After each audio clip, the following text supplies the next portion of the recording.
Halo pemirsa, sorotan dunia hadir menemani Anda dengan berbagai informasi seputar peristiwa dan isu global dari berbagai belahan dunia. Bersama saya Arif Rifai, inilah sorotan dunia selengkapnya.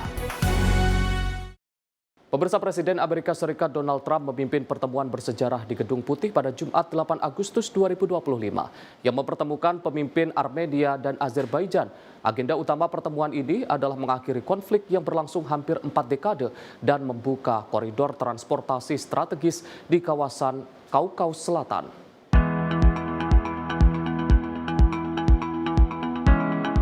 Pertemuan di Gedung Putih menghasilkan kesepakatan penting antara Armenia dan Azerbaijan. Kedua negara di kawasan Kaukasus Selatan itu menandatangani perjanjian yang akan membuka kembali jalur transportasi utama penghubung Azerbaijan dan wilayah otonom Nakhchivan. Kedua negara sepakat membentuk koridor transit besar yang akan dinamai Trump Route for International Peace and Prosperity atau Rute Trump untuk perdamaian dan kemakmuran internasional. Koridor tersebut menghubungkan Azerbaijan dengan wilayah otonom Nakhchivan yang terpisah 32 km dari wilayah Armenia.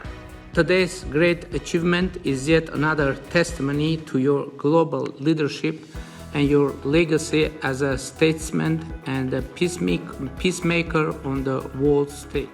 Tuntutan pembukaan jalur ini sebelumnya menjadi hambatan dalam perundingan damai dan menjadi pukulan geopolitik bagi Rusia yang selama ini hampir 40 tahun memposisikan diri sebagai mediator untuk memperluas pengaruh di Kaukasus Selatan. Tim redaksi Sinpo TV melaporkan. Sementara itu, pemirsa, Presiden Amerika Serikat Donald Trump menegaskan bahwa kondisi ekonomi negerinya masih sangat kuat dan kokoh meskipun menghadapi berbagai tantangan global. Trump memaparkan sejumlah grafik data positif yang menunjukkan kinerja ekonomi Amerika yang membanggakan di ruang Oval Office pada Kamis 7 Agustus 2025 waktu setempat.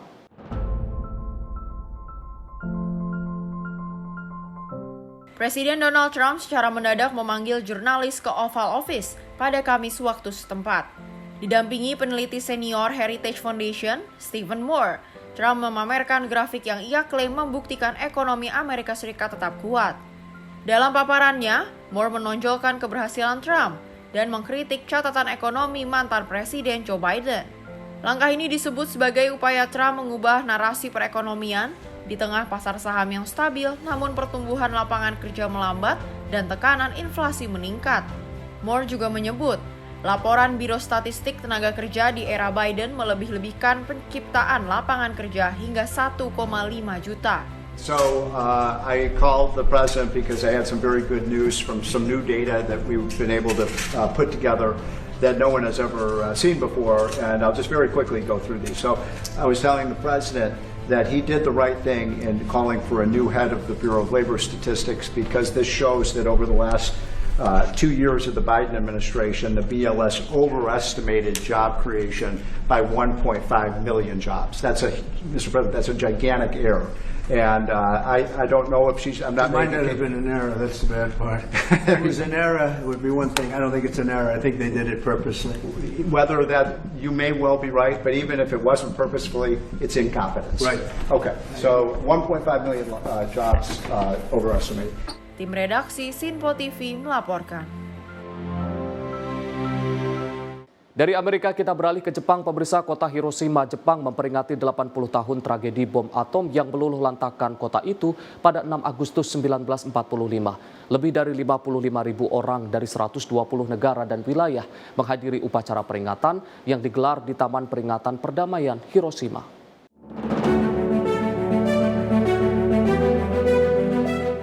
Upacara peringatan digelar di Taman Peringatan Perdamaian Hiroshima dihadiri sekitar 55.000 orang dari 120 negara dan wilayah. Jumlah partisipan internasional terbanyak sepanjang sejarah penyelenggaraan. Hadir dalam upacara tersebut antara lain penyintas bom atom, perwakilan keluarga korban, dan Perdana Menteri Jepang Shigeru Ishiba. Seiring bertambahnya usia para penyintas dengan rata-rata kini mencapai 86 tahun, upaya untuk mewariskan kisah mereka menjadi semakin mendesak. Tepat pukul 8:15 pagi, waktu saat bom dijatuhkan pada 80 tahun silam, lonceng perdamaian dibunyikan oleh keluarga korban, disusul dengan mengheningkan cipta oleh seluruh peserta. Wali Kota Hiroshima Kazumi Matsui membacakan deklarasi perdamaian yang menekankan semangat juang para hibakusha dalam menyerukan penghapusan senjata nuklir di seluruh dunia. yang menarik perwakilan dari negara pemilik senjata nuklir seperti Amerika Serikat dan Inggris serta negara-negara yang saat ini sedang berkonflik, seperti Ukraina dan Israel juga turut hadir.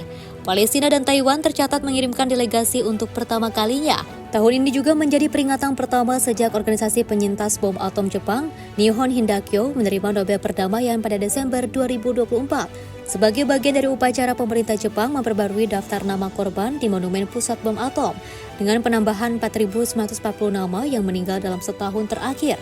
Total korban yang terdaftar kini mencapai 349.246 orang.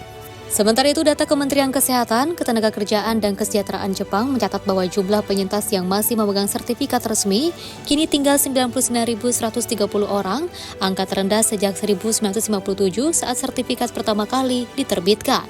Tim redaksi Simpo TV melaporkan. Pemirsa, 3 anak asal Gaza yang terluka akibat konflik kini tiba di San Francisco, Amerika Serikat untuk menjalani perawatan medis. Mereka datang bersama keluarga difasilitasi oleh organisasi kemanusiaan Heal Palestine yang berupaya menyelamatkan anak-anak korban perang dari keterbatasan fasilitas kesehatan di wilayah konflik.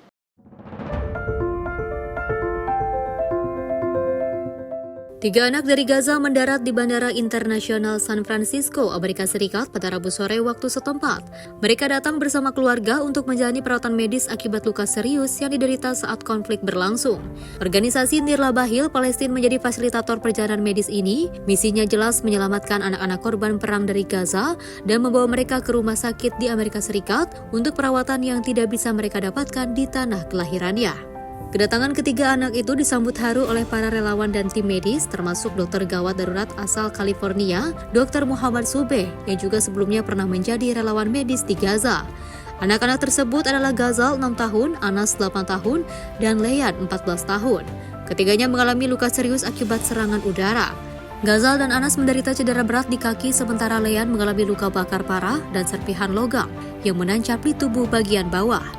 Dr. Subeh menjelaskan jenis cedera yang mereka alami membutuhkan tindakan ortopedi kompleks dan juga rehabilitasi jangka panjang, sesuatu yang mustahil dilakukan di Gaza yang sistem kesehatannya porak-poranda akibat perang.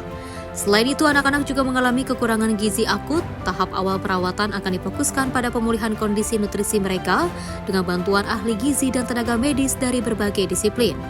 Heal Palestine juga mencarikan pendonor pribadi untuk menanggung seluruh biaya pengobatan serta keluarga angkat yang bersedia menampung mereka di dekat rumah sakit selama masa perawatan. Ketiga anak akan dirawat di rumah sakit yang berbeda, El Camino Hospital di Los Gatos, Santa Clara Valley Medical Center di San Jose, dan Kaiser Oakland. Tak hanya perawatan fisik, mereka juga akan mendapatkan layanan kesehatan gigi dan mental serta kesempatan untuk menjalani masa anak-anak yang sempat hilang. Usai menjalani perawatan di Amerika Serikat, mereka akan dipindahkan ke Mesir. Di sana, Heal Palestine akan membantu mereka mendapatkan tempat tinggal dan akses pendidikan. Tim redaksi Simpo TV melaporkan. Sementara itu, pemirsa, ratusan ribu warga Israel turun ke jalan di sejumlah kota termasuk Tel Aviv dan Yerusalem untuk menuntut pembebasan sandera yang masih ditahan.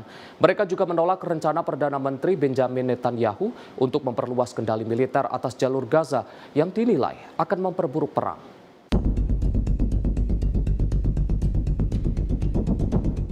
Ratusan ribu pengunjuk rasa memadati jalanan di Israel, termasuk di Tel Aviv dan Yerusalem, untuk menuntut pembebasan sandera yang masih ditahan, serta menolak rencana Perdana Menteri Benjamin Netanyahu memperluas kendali militer atas jalur Gaza yang memperburuk perang.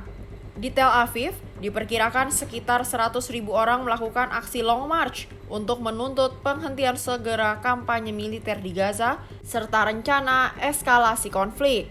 Sementara di Yerusalem, para demonstran bergerak menuju kediaman Netanyahu untuk menyatakan penolakan terhadap keputusan baru yang telah disetujui melalui voting kabinet keamanan pekan lalu. Aksi protes terus berlangsung meski sejumlah sekutu internasional telah menyatakan penentangan terhadap operasi tersebut. Para pengkritik rencana Netanyahu termasuk keluarga dan teman para sandera menilai keputusan itu semakin mempertaruhkan keselamatan orang yang mereka cintai. Tim redaksi Simpo TV melaporkan. Sementara itu dari dalam negeri, pemirsa, pertemuan antara Menteri Pertahanan Indonesia dengan Sekretaris Industri Pertahanan Turki kembali menegaskan komitmen strategis antar kedua negara. Kerjasama ini diproyeksi memperkuat kemandirian industri pertahanan nasional melalui transfer teknologi hingga produksi bersama.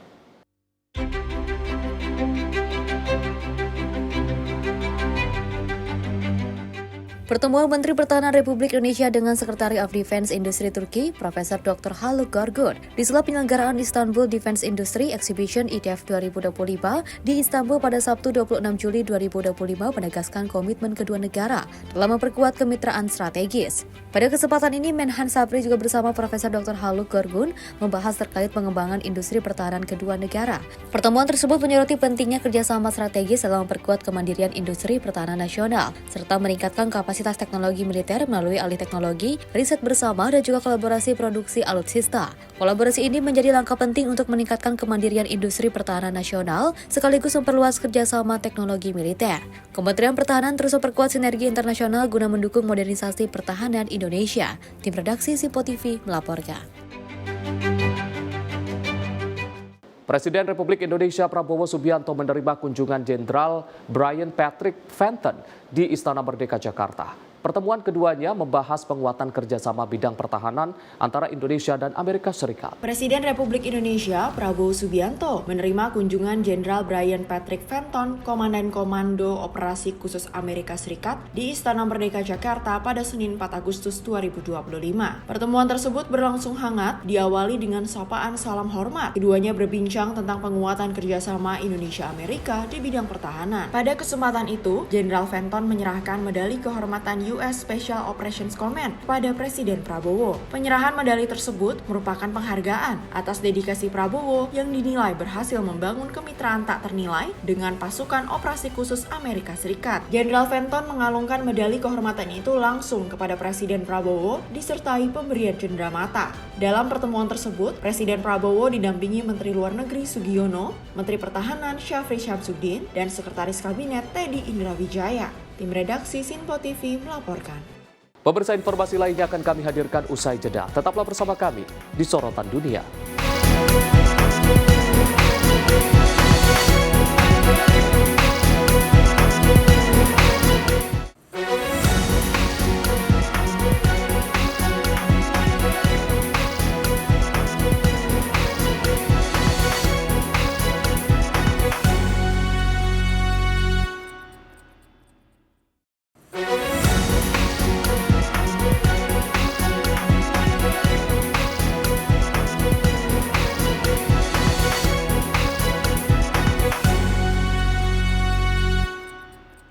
Terima kasih Anda masih bersama kami di Sorotan Dunia. Pemirsa, Presiden Rusia Vladimir Putin menggelar pertemuan tertutup dengan utusan khusus Presiden Amerika Serikat Donald Trump di Moskow. Pertemuan ini berlangsung hanya beberapa hari sebelum tenggat waktu yang diberikan Gedung Putih untuk mencapai kesepakatan damai dengan Ukraina atau Rusia akan menghadapi sanksi ekonomi berat. Presiden Rusia Vladimir Putin bertemu utusan khusus Presiden Amerika Serikat Donald Trump, Steve Witkoff, dalam sebuah pembicaraan tertutup di Moskow pada Rabu waktu setempat. Pertemuan ini berlangsung selama sekitar 3 jam, namun tidak ada pernyataan resmi dari kedua belah pihak usai pertemuan. Momen diplomatik ini terjadi hanya beberapa hari sebelum tenggat waktu yang juga ditetapkan oleh Trump, yang meminta Rusia menyepakati perdamaian dengan Ukraina atau menghadapi sanksi ekonomi berat, termasuk terhadap negara-negara yang masih membeli minyak dari Rusia. Sebelum bertemu Putin, Witkoff sempat terlihat berjalan santai di Taman Zaryadyi tak jauh dari Kremlin bersama Kirill Dmitriev, utusan khusus Putin untuk investasi dan kerjasama ekonomi. Dmitriev yang sebelumnya menjadi perantara dalam sebuah putaran negosiasi antara Rusia dan Ukraina di Istanbul menyatakan di media sosial X bahwa dialog will prevail atau dialog akan menang. Namun sejauh ini negosiasi tersebut belum menunjukkan kemajuan berarti dalam mengakhiri konflik yang telah berlangsung selama 3 tahun sejak invasi Rusia ke Ukraina dimulai. Gedung Putih menyatakan akan menjatuhkan tarif tinggi dan sanksi tambahan jika serangan terhadap warga sipil Ukraina terus berlanjut. Trump sendiri dikabarkan mulai frustasi terhadap eskalasi serangan Rusia yang dinilai sebagai upaya untuk melemahkan semangat juang rakyat Ukraina di tengah perang yang belum mereda. Tim redaksi Simpo TV melaporkan. Sementara itu, pemirsa, Presiden Ukraina Volodymyr Zelensky menolak gagasan bahwa negaranya harus menyerahkan sejumlah wilayah demi mengakhiri perang dengan Rusia. Pernyataan tersebut disampaikan beberapa saat setelah Presiden Amerika Serikat Donald Trump mengumumkan rencana pertemuan dengan Presiden Rusia Vladimir Putin di Alaska pada 15 Agustus mendatang untuk membahas penyelesaian perang di Ukraina.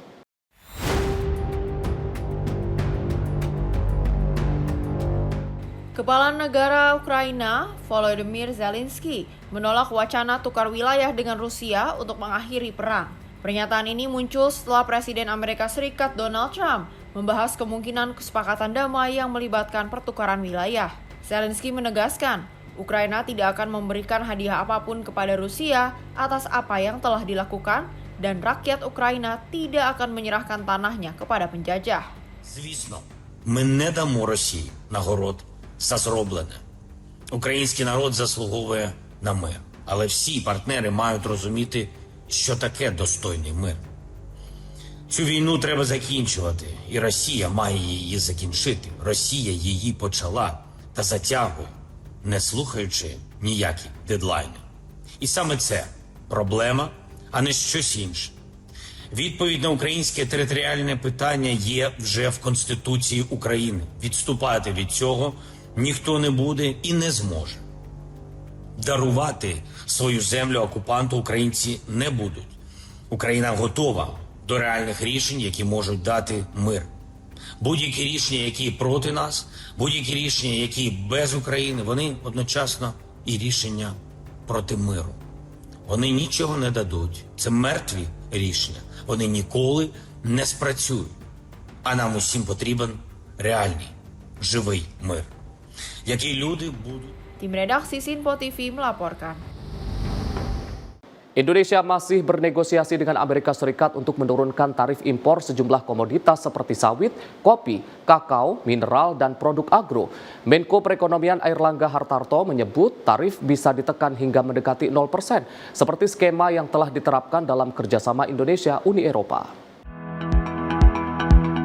Menteri Koordinator Bidang Perekonomian Airlangga Hartarto menyampaikan bahwa Indonesia masih menjalani proses negosiasi dengan Amerika Serikat terkait pemangkasan tarif impor sejumlah komoditas. Komoditas yang dimaksud meliputi kelapa sawit, kopi, kakao, mineral, produk agro, hingga komponen industri yang masuk dalam skema zona perdagangan bebas. Airlangga menjelaskan pemangkasan tarif dinilai memungkinkan karena komoditas-komoditas tersebut tidak diproduksi oleh Amerika Serikat. Menurutnya, pembahasan ini terus berjalan seiring dengan komitmen yang pernah disampaikan Amerika Serikat untuk memberikan keringanan tarif kepada Indonesia. Perundingan masih akan terus berlangsung untuk bicara detail teknis karena masih ada beberapa kepentingan yang dijanjikan dan akan ditindaklanjuti, yaitu terkait dengan beberapa pokok, yaitu Indonesia akan diberikan juga tarif yang lebih rendah 19% untuk beberapa komoditas. Nah, yang dikatakan adalah komoditas sumber daya alam yang tidak diproduksi oleh Amerika Serikat, seperti kelapa sawit, kopi, kakao, produk agro, dan juga produk mineral lainnya, termasuk juga komponen pesawat terbang dan juga komponen daripada produk industri di kawasan industri tertentu, seperti di Free Trade Zone. Jadi itu sedang dalam pembahasan dan itu dimungkinkan lebih dari 19%, lebih rendah dari 19% dan dimungkinkan mendekati 0%. Seperti kita ketahui bersama bahwa Amerika juga melihat bahwa Eropa memberikan kita CPO 0% dalam EU SEPA. Jadi beberapa itu menjadi benchmark. Dalam konferensi pers di Kemenko Perekonomian, Airlangga menyebut tarif impor atas komoditas itu masih bisa ditekan dari level saat ini yang mencapai 19%, bahkan bisa mendekati 0%. Ia juga mencontohkan Indonesia telah menerapkan skema serupa dengan Uni Eropa melalui perjanjian EU SEPA yang memungkinkan pembebasan tarif impor untuk CPO hingga 0%. Tim redaksi Sinpo TV melaporkan. Ribuan warga Pantai Gading memadati jalanan ibu kota Abidjan. Mereka memprotes pemblokiran sejumlah tokoh oposisi dari pemilihan presiden mendatang.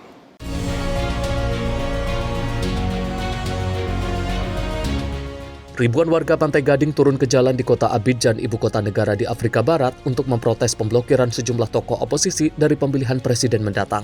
Negara dengan penduduk sebanyak 32 juta orang ini merupakan ekonomi terbesar di Afrika Barat Frankofon. Pemilihan presiden dijadwalkan berlangsung pada Oktober mendatang. Pada awal tahun ini, 4 tokoh oposisi utama, termasuk mantan Presiden Laurent Gbagbo dan mantan CEO Credit Suisse Tidjane Thiam, dilarang maju oleh Komisi Pemilihan.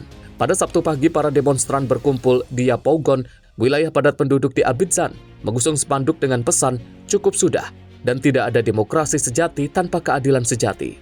Gbagbo dan Thiam telah bergabung untuk menentang Presiden petahana Alassane Ouattara. Pemimpin berusia 83 tahun itu mengumumkan bulan lalu akan mencalonkan diri untuk masa jabatan keempat. Pencalonannya diperdebatkan setelah ia mengubah konstitusi pada 2016 untuk menghapus batas masa jabatan presiden. Tim redaksi Sinpo TV melaporkan. Sementara itu dari Thailand, pemirsa, penembakan massal terjadi di pasar Ortorkor, Chatuchak, Bangkok, menyebabkan 6 orang tewas dan 2 luka-luka. Polisi Thailand menyatakan insiden ini dipicu dendam pribadi antara pelaku dan petugas keamanan di pasar terkait insiden mobil milik pelaku yang sengaja digores di area pasar. Insiden penembakan massal menggegerkan pasar Ortorkor di Chatuchak, Bangkok, Thailand pada Senin 28 Juli 2025. 6 orang dilaporkan tewas termasuk 4 petugas keamanan dan seorang pedagang wanita. Pelaku diidentifikasi sebagai Noi Praidine, pria berusia 61 tahun yang merupakan anggota klub menembak dan memiliki izin resmi atas senjata api yang digunakan, yaitu jenis CS Shadow kaliber 9 mm. Pihak kepolisian Thailand mengatakan motif penembakan adalah dendam lama terkait insiden mobil milik pelaku yang sengaja digores di area pasar. Pelaku meyakini kejadian itu dilakukan oleh salah satu petugas keamanan pasar. Sebelum aksi penembakan terjadi, Noi dilaporkan memaksa seorang sopir taksi mengantarnya ke pasar dengan menodongkan senjata api kepada sang sopir. Setibanya di lokasi, ia langsung menembak 3 petugas keamanan secara beruntun dan mencari satu petugas lainnya bernama Nun yang juga berakhir tewas tertembak. Rekaman CCTV menunjukkan pelaku juga mengejar seorang pedagang wanita yang bersembunyi dan menembaknya dari jarak dekat sebanyak 2 kali. Aksi penembakan massal itu berakhir saat Noi menembakkan dirinya sendiri di depan kios milik istrinya. Sementara sang istri mengatakan tidak melihat tanda-tanda mencurigakan dari pelaku. Meski tak memiliki catatan kriminal, pelaku diketahui memiliki sifat temperamental dan pernah melakukan kekerasan dalam rumah tangga. Polisi Thailand masih mendalami latar belakang dan mengumpulkan bukti untuk membongkar dugaan motif lain. Dari Jakarta, Aura Desmita, Sinpo TV melaporkan.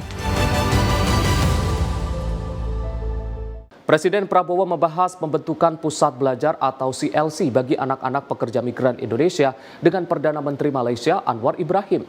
Menlu Sugiono menyebut kesepakatan ini sebagai bagian dari kerjasama nyata di bidang pendidikan dan sosial. Oleh karena itu, persahabatan Indonesia dan Malaysia harus sangat erat. Menteri Luar Negeri Sugiono menyampaikan bahwa Presiden Prabowo Subianto membahas sejumlah kesepakatan penting dengan Perdana Menteri Malaysia Anwar Ibrahim dalam pertemuan di Istana Merdeka Jakarta. Salah satu fokus utama adalah pembentukan Community Learning Center atau CLC bagi anak-anak pekerja migran Indonesia di Malaysia. Pertemuan tingkat tinggi ini menandai dilanjutkannya kembali Forum Annual Consultation setelah terakhir digelar pada 2017. Menlu menegaskan bahwa Prabowo sangat menekankan pentingnya akses pendidikan bagi anak-anak pekerja migran dan hal ini dituangkan dalam nota kesepahaman yang ditandatangani bersama termasuk soal pembentukan CLC. Tadi disampaikan pembentukan Community Learning Center bagi anak-anak dan murid-murid di Semenanjung Malaysia dan di Sabah dan Sarawak, ya anak-anak dari pekerja migran Indonesia untuk bisa bersekolah di sana. Jadi Presiden juga menyampaikan bahwa antara Indonesia dan Malaysia harus erat hubungan kerjasamanya karena kita berasal dari rumpun yang sama, kita memiliki budaya yang sama, kita share bahasa yang sama. Oleh karena itu persahabatan Indonesia dan Malaysia harus sangat erat. Hubungan persahabatan itu juga harus diwujudkan dalam hubungan ekonomi yang baik antara kedua negara demi kesejahteraan kedua masyarakatnya. Dalam pertemuan bilateral antara kedua delegasi berhasil menyelesaikan beberapa isu-isu yang selama ini pending, isu perdagangan, kemudian dan bagaimana meningkatkannya, serta hal-hal yang selama ini masih menjadi pending issues di antara keduanya. Selain isu pendidikan, kedua pemimpin juga membahas peningkatan nilai perdagangan, penghapusan hambatan dagang, dan penguatan kerjasama di bidang kesehatan. Kepala negara menegaskan bahwa persahabatan Indonesia-Malaysia harus terwujud melalui kerjasama nyata, terutama di sektor sosial. Tim redaksi Sinpo TV melaporkan. Pemerintah Indonesia dan Inggris resmi meluncurkan laporan hasil dialog kebijakan AI yang akan menjadi dasar penyusunan peta jalan kecerdasan artifisial nasional. Dokumen ini merupakan hasil kolaborasi lintas pemangku kepentingan dan diharapkan menjadi rujukan konkret kebijakan publik yang inklusif dan berkelanjutan.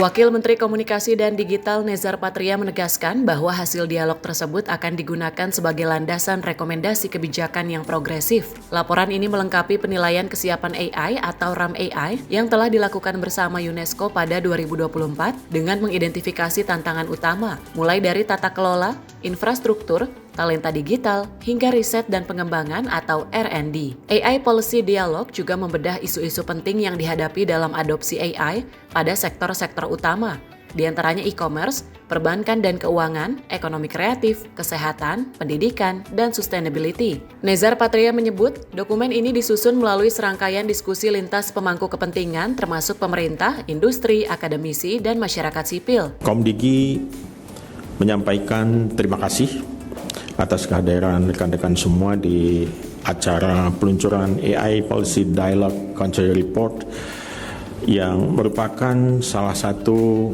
langkah konkret dari kesepakatan kerjasama antara pemerintah Indonesia dengan pemerintah Inggris seperti disampaikan oleh Pak Samuel Hayes tadi, antara pemerintah Inggris khususnya yang mengerjakan dan bertanggung jawab untuk urusan digital dengan Kementerian Komdigi. Sementara itu, perwakilan pemerintah Inggris Samuel Hayes menambahkan bahwa laporan ini merupakan buah dari kerjasama digital yang diteken awal 2025 antara Wamen Komdigi Nezar Patria dan Menteri Inggris untuk Indo-Pasifik Catherine West. Ia menekankan AI perlu dikelola dan diterapkan secara bertanggung jawab demi memastikan manfaat maksimal bagi masyarakat. Tim redaksi Sinpo TV melaporkan. Sementara itu, Indonesia terus memperkuat kemitraannya dengan para pemain utama dalam rantai pasok energi baru dan terbarukan dunia. Salah satunya ialah dengan adanya rencana investasi baru dari China Baowan Group yang merupakan perusahaan produsen material baterai terbesar di dunia. Dilansir dari akun Instagram resmi CEO Danantara, Rosan Rosladi, yang melakukan pertemuan dengan China Baowan Group yang merupakan sebuah perusahaan produsen material baterai terbesar di dunia. Melalui PT Indonesia BTR New Energy Material, Rosan berdiskusi mengenai perkembangan investasi BTR di Indonesia yang telah mencapai 605 juta USD dari total komitmen 770 juta USD. BTR juga menyampaikan rencana investasi baru, termasuk produksi material anoda generasi terbaru untuk baterai lithium-ion dan pengembangan komponen pengisian daya IF untuk mendukung pabrik kendaraan listrik di Indonesia. Investasi lanjutan ini mencerminkan kepercayaan investor global terhadap ekosistem hilirisasi dan transisi energi di Indonesia. Tim redaksi Sinpo TV melaporkan. Menteri Luar Negeri Indonesia menerima kunjungan bilateral Menteri Luar Negeri dan Kerjasama Internasional Somalia Abdi Salam Abdi Ali di kawasan Kementerian Luar Negeri Jakarta Pusat. Dalam pertemuan ini turut membahas mengenai penguatan berbagai lini sektor seperti salah satunya soal keamanan maritim.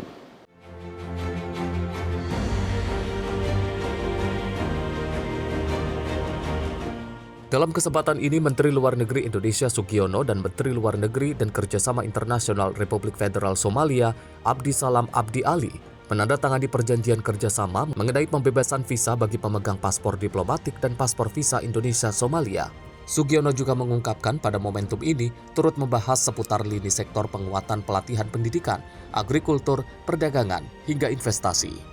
Adapun Sugiono turut menawarkan potensi kerjasama dengan komunitas di wilayah ASEAN untuk meningkatkan potensi Somalia di kawasannya. We both exchanging our notes on our effort to increase human capital investment for the future, and we both of the same opinion that education is a way to move forward in order to alleviate poverty and create a better generations for each of our respective countries.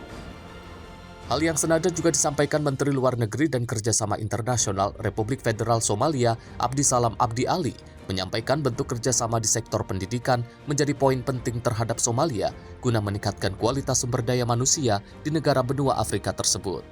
Today, we have discussed a lot of wide area, including enhancing the relationship between our two countries. Also, security update from our country, Somalia, and where we can cooperate and build some opportunities for your country, including maritime security, police training, and also sharing intelligence information for the two countries. Sebagai informasi, hubungan diplomatik Indonesia dan Somalia telah terjalin sejak 21 Desember 1960 silam, serta berperan aktif sebagai negara non-blok dan kerjasama negara Islam atau OKI. Dari Jakarta, Max, juru kamera Azizul Hakim, tim liputan Sinpo TV.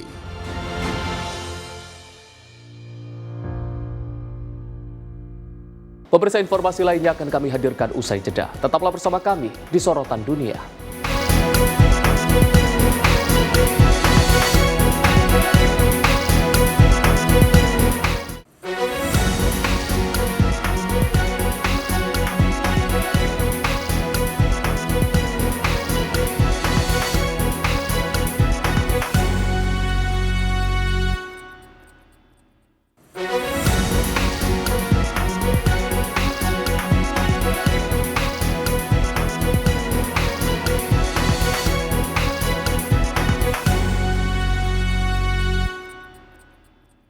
Terima kasih pemirsa, Anda masih bersama kami di Sorotan Dunia. Pemirsa, 4 astronot berhasil kembali ke bumi pada Sabtu 9 Agustus 2025 setelah hampir 5 bulan di Stasiun Luar Angkasa Internasional. Mereka berhasil mendarat dengan selamat dengan kapsul SpaceX.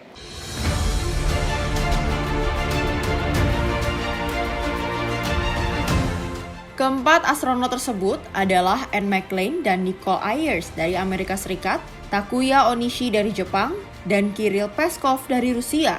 Mereka kembali ke bumi setelah 5 bulan di stasiun antariksa dan berhasil mendarat di Laut Lepas Pantai California pukul 8:44 waktu setempat. Misi ini merupakan bagian dari program NASA untuk menggantikan pesawat antariksa dengan kapsul kerjasama industri swasta. Keempat astronot diangkut kapsul Dragon milik SpaceX. Setelah mendarat, kapsul diangkat kapal SpaceX selama di stasiun. Para astronot melakukan berbagai eksperimen ilmiah, termasuk mempelajari pertumbuhan tanaman dan respon sel terhadap gravitasi. Tim redaksi Sinpo TV melaporkan. Kita beralih ke informasi lain, pemirsa. Tragedi kecelakaan helikopter menewaskan 2 menteri Ghana saat dalam perjalanan dinas menuju wilayah selatan negara itu. Kementerian Pertahanan dan Kementerian Lingkungan, Sains dan Teknologi Ghana kehilangan pucuk pimpinan dalam insiden tragis yang juga menewaskan sejumlah pejabat tinggi lainnya. Rekaman video memperlihatkan sisa-sisa kehancuran pasca kecelakaan helikopter yang menewaskan Menteri Pertahanan dan Menteri Lingkungan Sains dan Teknologi Ghana pada Rabu waktu setempat. Puing-puing pesawat api yang masih menyala hingga jenazah yang hangus terlihat di lokasi kejadian di wilayah Ashanti Selatan. Kantor Kepresidenan Ghana menginformasikan Menteri Pertahanan Edward Omani Boamba dan juga Menteri Lingkungan Sains dan Teknologi Ibrahim Murtala Mohamed termasuk dalam 8 korban tewas. Selain itu, Koordinator Keamanan Nasional Ghana Al-Haji Muhammad Muniru yang juga mantan Menteri Pertanian serta Wakil Ketua Partai NDC Samuel Sarpong juga dilaporkan meninggal dunia. Kecelakaan terjadi setelah militer Ghana sebelumnya menyatakan telah kehilangan kontak dengan helikopter Jet-9 yang sedang dalam penerbangan dari Accra menuju Obusi, kota pertambangan di selatan Ghana hingga kini. Penyebab kecelakaan masih dalam penyidikan pihak berwenang setempat. Tim redaksi Sinpo TV melaporkan. Sementara itu dari Prancis, pemirsa, Prancis dilanda kebakaran hutan terbesar di musim panas tahun ini. Kebakaran meluas dengan cepat hingga menghanguskan 15.000 hektar lahan. Panas ekstrim diperkirakan juga memperparah kondisi di sejumlah negara Eropa, termasuk Spanyol dan Portugal.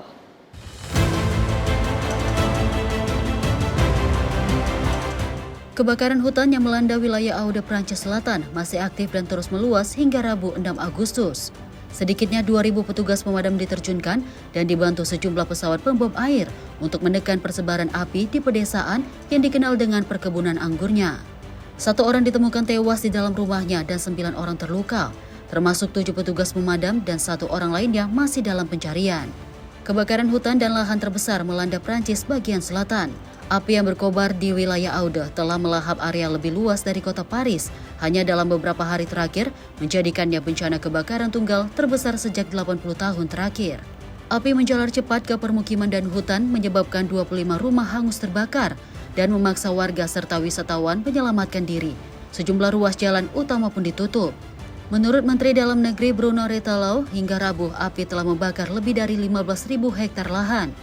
Warga dan wisatawan di daerah sekitar diminta tetap berada di rumah, kecuali jika diminta untuk mengungsi oleh petugas pemadam. Natania Astria, Sinpo TV melaporkan. Penguatan hubungan bilateral terus diupayakan oleh pemerintah Indonesia. Menteri Luar Negeri Sugiono menerima courtesy call dari sejumlah pejabat tinggi luar negeri di Jakarta. Selain penerima Menlu Australia dan Dubes Jerman, Menlu juga mendampingi Presiden Prabowo dalam pertemuan dengan Komandan Pasukan Operasi Khusus Amerika Serikat.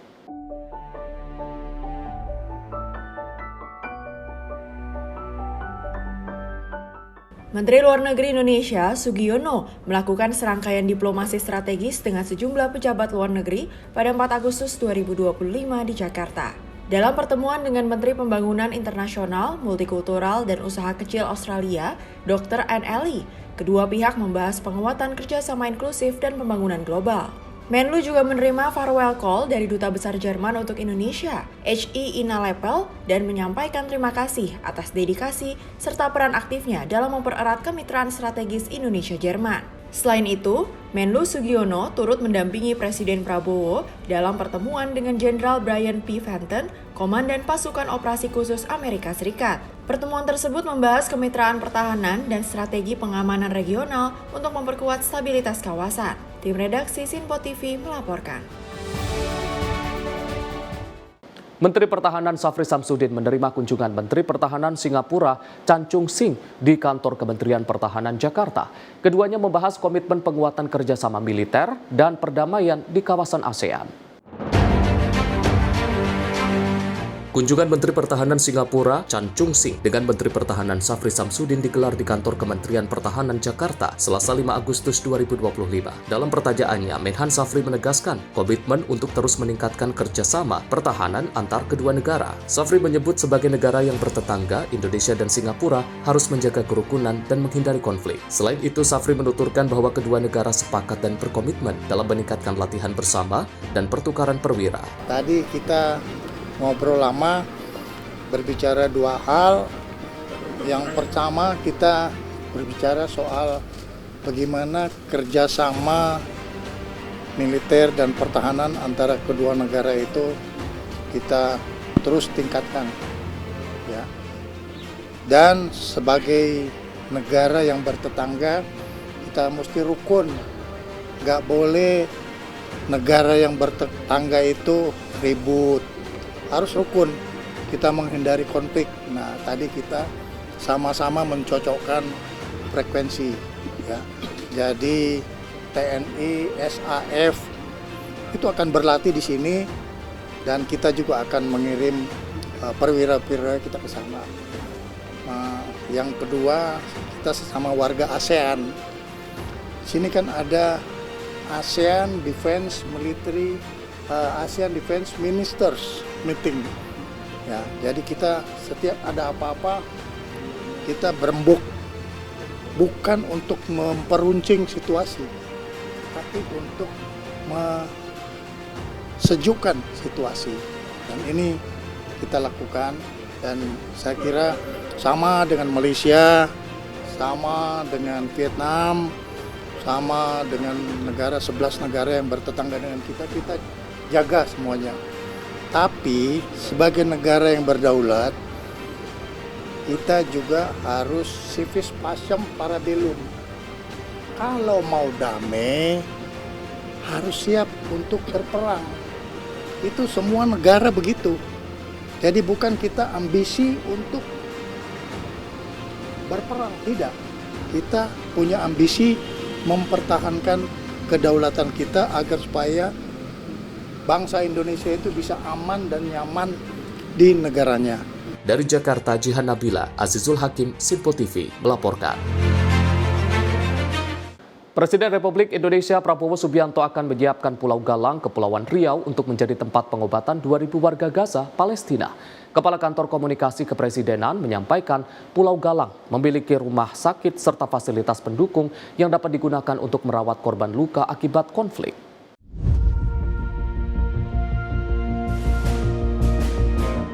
Kepala Kantor Komunikasi Presiden atau Presidential Communication Office Hasan Nasbi menghadiri konferensi pers yang digelar di Kantor Komunikasi Kepemerintahan Presiden, Jakarta Pusat pada Kamis 7 Agustus 2025.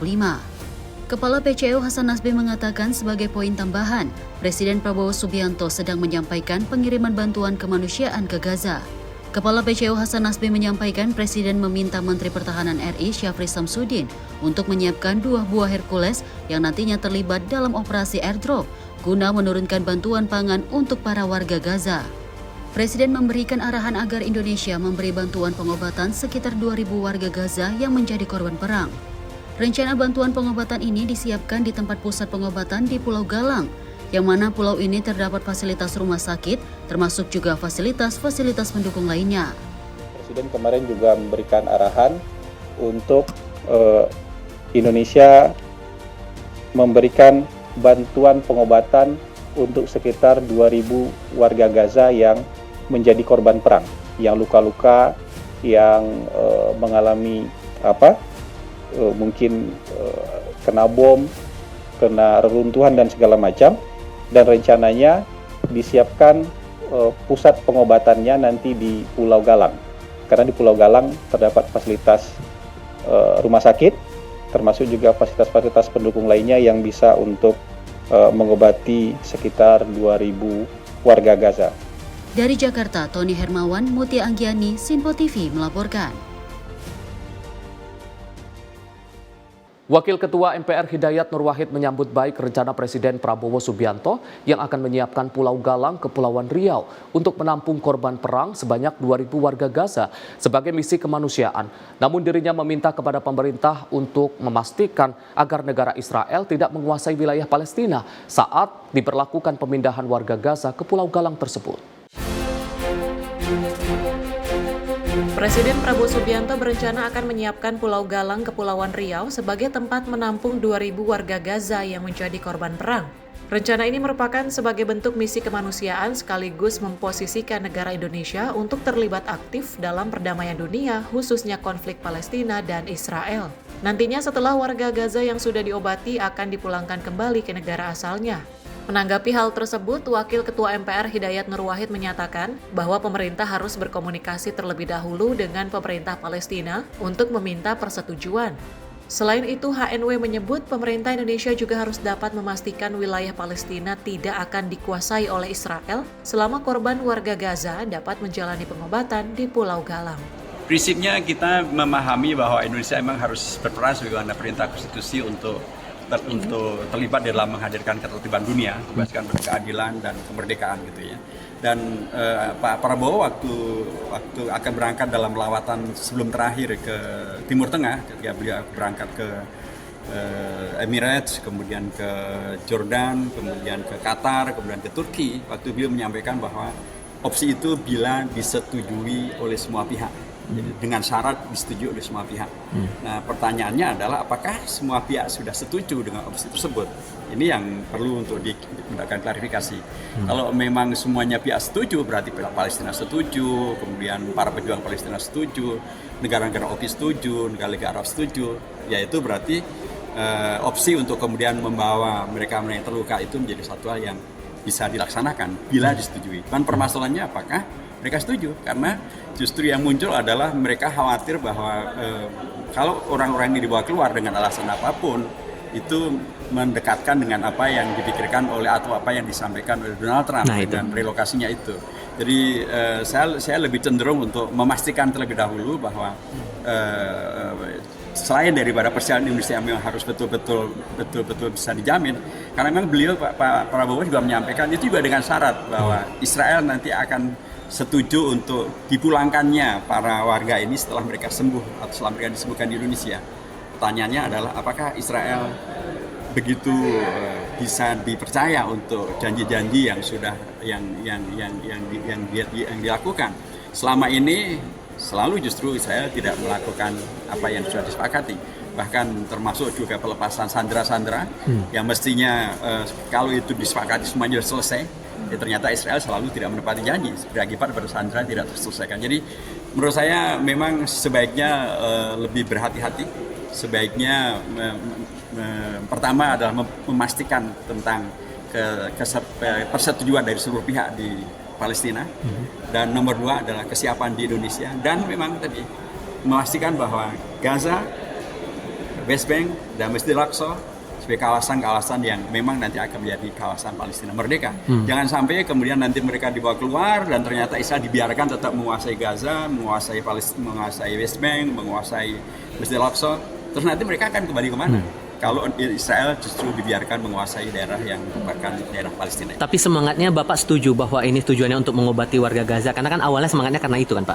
Ya, tapi sebagaimana beliau sampaikan disampaikan Presiden dengan syarat disetujui oleh semua pihak. Dengan syarat juga dalam konteks kita kalau sudah disetujui, mereka dibawa kemari betul-betul di sini sudah siap. Jadi disetujui oleh semua pihak dan di sini memang benar-benar siap, dan nanti mereka bisa kembali ke Palestina. Jangan sampai kemudian mereka sudah kemari ternyata Palestina sudah hilang karena Israel menguasai Gaza, menguasai West Bank, dan menguasai Masjidil Aqsa. Dari Jakarta, Fahrizal Davareskiano, Sinpo TV melaporkan. Sementara itu, pemirsa, Presiden Amerika Serikat Donald Trump menegaskan bahwa kondisi ekonomi negerinya masih sangat kuat dan kokoh meskipun menghadapi berbagai tantangan global. Trump memaparkan sejumlah grafik data positif yang menunjukkan kinerja ekonomi Amerika yang membanggakan di ruang Oval Office pada Kamis 7 Agustus 2025 waktu setempat.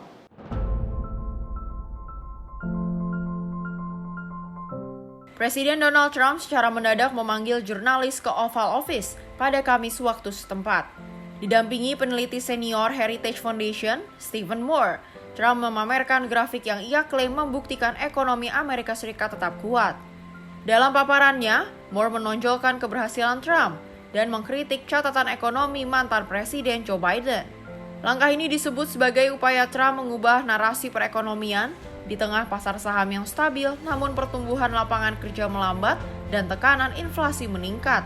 Moore juga menyebut, laporan Biro Statistik Tenaga Kerja di era Biden melebih-lebihkan penciptaan lapangan kerja hingga 1,5 juta. So I called the president because I had some very good news from some new data that we've been able to put together that no one has ever seen before, and I'll just very quickly go through these. So I was telling the president that he did the right thing in calling for a new head of the Bureau of Labor Statistics, because this shows that over the last 2 years of the Biden administration, the BLS overestimated job creation by 1.5 million jobs. Mr. President, that's a gigantic error. And I don't know if she's, I'm not It might making not have been an error, that's the bad part. If it was an error, it would be one thing. I don't think it's an error. I think they did it purposely. Whether that, you may well be right, but even if it wasn't purposefully, it's incompetence. Right. Okay, so 1.5 million jobs overestimated. Tim redaksi Sinpo TV melaporkan.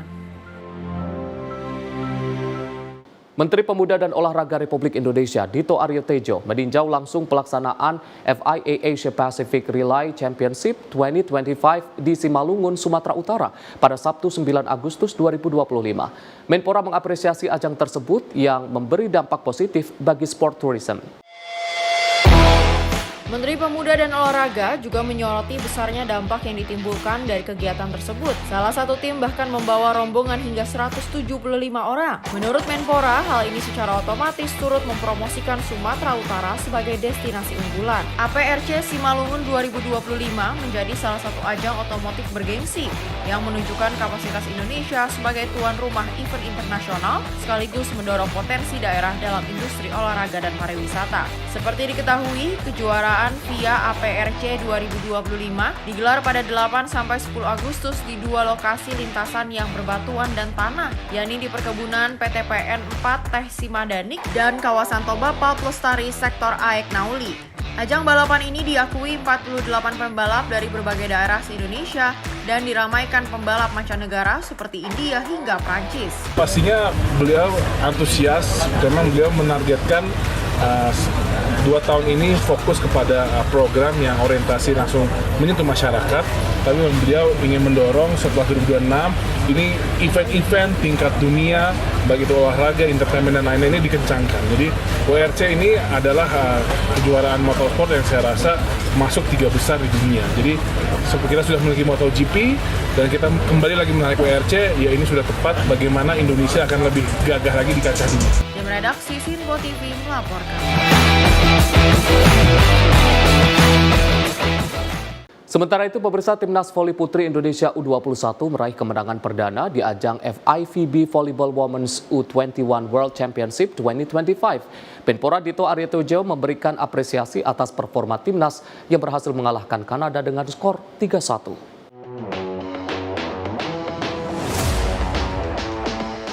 Menteri Pemuda dan Olahraga Republik Indonesia, Dito Aryo Tejo, merasa bangga dan mengapresiasi Timnas Voli Putri Indonesia U21 yang berhasil mengalahkan Kanada dengan skor 3-1. Pertandingan lanjutan Grup A FIVB Volleyball Women's U21 World Championship 2025 ini digelar di Jawa Pos Arena, Surabaya pada Jumat 8 Agustus 2025. Set pertama berjalan ketat dengan skor sempat imbang 16-16 sebelum Indonesia menutup set dengan kemenangan 28-26. Pada set keempat, Indonesia unggul 25-21 atas Kanada yang sekaligus menutup pertandingan dengan skor akhir 3-1. Kemenangan ini menjadi yang pertama bagi Indonesia di ajang FIVB Volleyball Women's U21 World Championship 2025. Wah, saya terkesima sekali karena ini kita lawannya Kanada ya. Ini lihat dari posturnya, dari peringkat sangat tinggi, tapi kita sangat bersaing.